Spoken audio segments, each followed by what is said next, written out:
தந்திர மரபில் வேதாளம் என்றால் என்ன?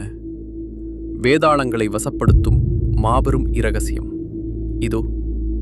தந்திர சாஸ்திரங்களில் வேதாளம் என்பது வெறும் புறத்தேயுள்ள ஒரு பேயோ அல்லது ஒரு ஆவியோ அல்ல. அது சிதறுண்ட மற்றும் நிலை தவறிய ஒரு உணர்வு நிலையின் குறியீடு, தாளம் தப்பிய விழிப்புணர்வு.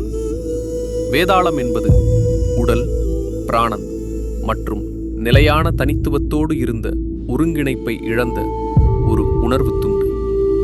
நமது மைய விழிப்புணர்வு நிலைப்படுத்தப்படாத போது நமக்குள் தன்னிச்சையாக இயங்கிக் கொண்டிருக்கும் சில சக்திகள் உள்ளன.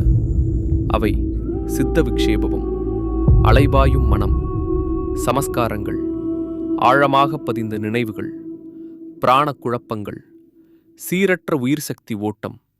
இவை அனைத்தும் வேதாளத்தின் வெளிப்பாடுகள்.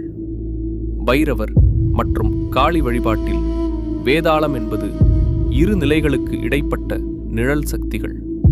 வாழ்விற்கும் மரணத்திற்கும் இடையில், விழிப்பிற்கும் கனவிற்கும் இடையில், கட்டுப்பாடு மற்றும் குழப்பம் இவற்றிற்கும் இடையில் இருக்கும் ஒரு மாயத்தலம்.